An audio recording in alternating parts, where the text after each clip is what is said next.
20 hours a day, 7 days of the week, 365 days, non-stop. For many years, it's going on. Why?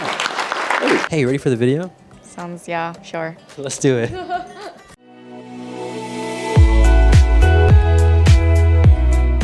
Conscious practice.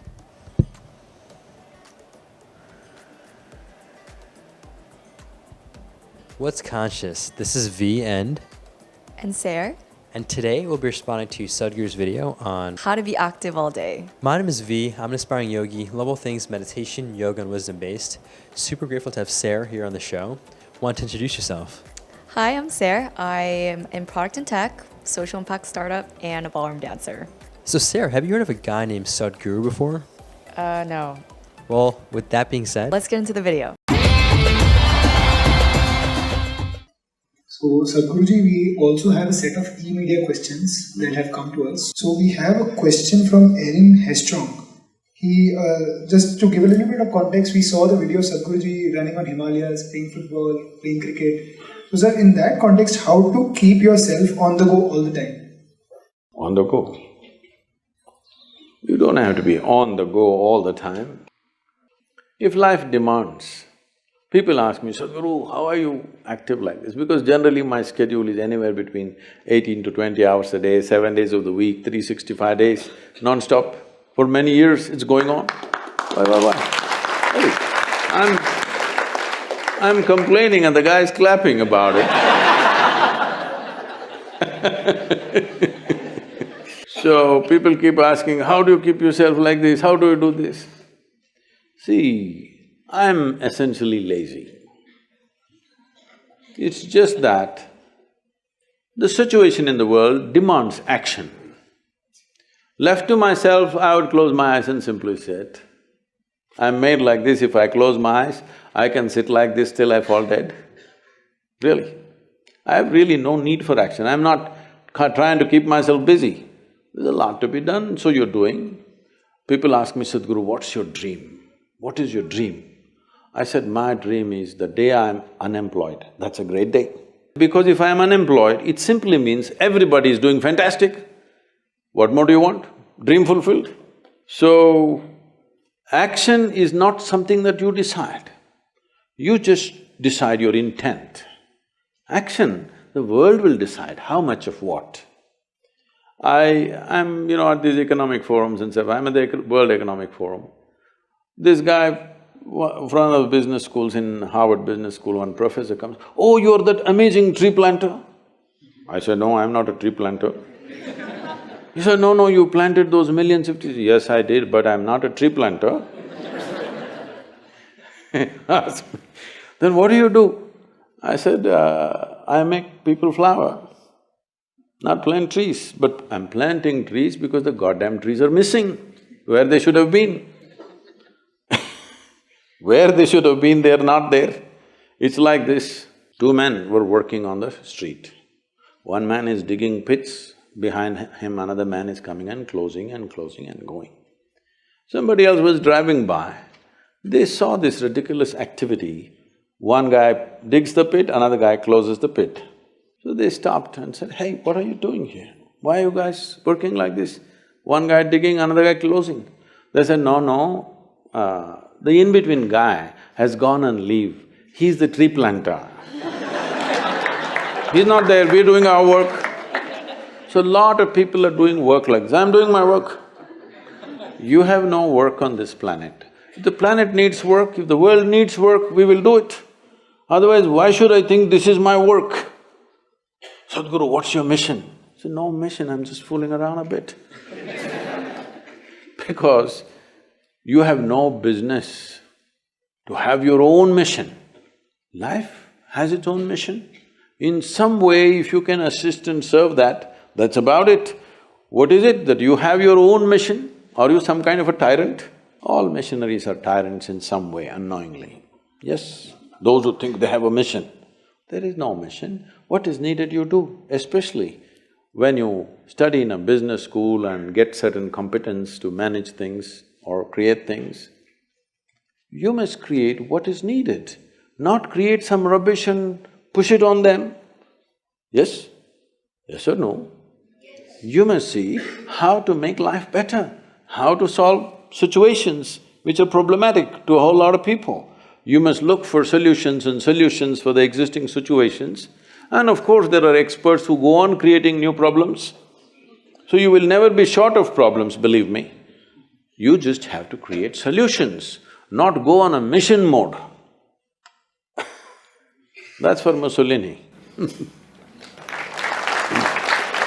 So Sarah, what is your first impression after watching this video? I think he's making the problems of the world seem very… He's not making it about himself. He's making it about just choosing the things that you think you can help, and it's not just your own problem, it's like the world's problem, and you're just like a part of the solution. Yeah. I love that perspective you shared, and I definitely agree with that, because ultimately, as he says, it's something I've noticed a lot of people do, even me in the past, where I would have this mission of like changing the world, and that's fine, but it can become a bit more egoic in nature, and it's almost like you wanted to do that more for the glory of it rather than actually wanting to help the world, right? So a quick switch of perspective and reframing it allows for you to now approach it from the angle of, let me help with what's needed, right? I think a lot of us, even me, I'm not going to deny it here, have, let's say, relatively fancy ideas, right? But we're overlooking the needs of the world. And so, for example, he started a movement recently, it's called Save Soil, and it's really just raising the awareness for the soil because it's been going through lots of degradation. Something a lot of people have overlooked, right? We're focusing on just whatever, technology is great. But I think, long story short, the key is to really just focus on the needs and help out with that. How do you feel? In terms of people being egotistical? Sure. Like, have you noticed that a lot too, where people are very ego-driven, their goals? Yeah, I think it's really sad to see, because I think a lot of people, they start off with a good mind and a pure heart. They want to see the world change, and then at some point, the praise gets to their head, and they want to become heroes, and it becomes a little less pure. So, yeah, I think it's a good message to say that you have to stay humble and think big picture, that you're only a small part of what's… There's always more problems. Yeah, I agree with that. That's really sad, but true. Great points there again. I love what you said towards the end, which is the idea that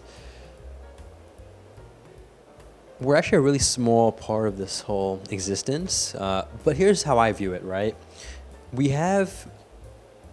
I view us as being significant, or no, being important but not significant. Meaning, our existence itself is not significant because we're, if you think about it, taking a step back, we're a blop, right? I mean, just a blop, or I think the right word is a pop-up, right? We're literally a pop-up on the planet. We come in, we go. But what's important, though, about that is we actually have this ability to experience life, right? Yes, there's good parts, there's bad parts, whatever. But the fact that we can actually experience this whole thing versus, let's say we were a plant, which I don't think they experience life, it's just kind of living, right? It's a tremendous opportunity for just, I think, blessing, right? To be able to do this. And so that's where it comes down to it being an important opportunity that we have, whether it's to just live, to help others, whatever, have fun, no right or wrong here. It's just about realizing that superpower, which is just to be able to live and experience life. How do you feel about that? Yeah, I feel very grateful to be a human, to be able to be happy, not just about the basic human pleasures, but I think we are privileged with the fact that we can think deeply and feel deeply, and obviously there's the good side of being able to feel so much love and hope and strength. There's also the dark side, but because we can understand the darkness, we can move it towards what we know is good, all those positive feelings. And I know there's so many people on this earth who have recognized those not so good parts about humanity, about the world, and they've made it their life mission to, they might, like you said, we're not significant, like we only have, 80 years? The world has been around for so much. Yeah, like we said, just a blip. What can we really do in 80 years in the grand scheme of things? But if the work that you do while you're here and the conversations you're able to start and the programs you're able to launch, you will affect one person at minimum. Like, you can get one person from being in a bad place to good place, and that makes you important, at least to that person, and even significant to that one person. So I think it's worth putting in that work. And we're a blip, but we can be a big blip in our way. Love that. That was honestly a great way to sort of wrap this together. Really appreciate your perspectives being shared here. And do you want to share with the viewers more about your business or startup and where they can find you and what you're doing? Yeah, so my startup is called Cherish Yourself. We're a streetwear brand raising awareness for mental health and sexual assault, and also creating programs across the country at different universities to really be able to create more conversations around these difficult topics. We want to be more prevention awareness. A lot of the conversations you have, particularly about sexual assault or the latest court cases, it's very reactionary, very accusatory. We just want to have a simple message of love people, empower them to make the yes in a healthy, sober, empowered way, instead of anything less than that is not a yes.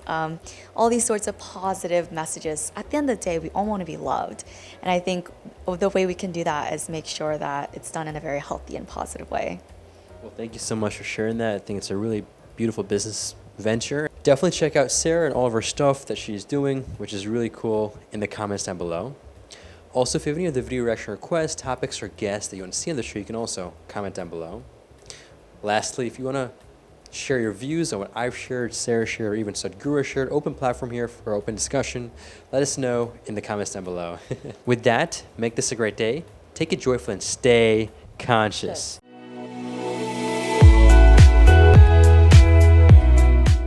You did great. Thank you so much. Thank you so much. Perfect.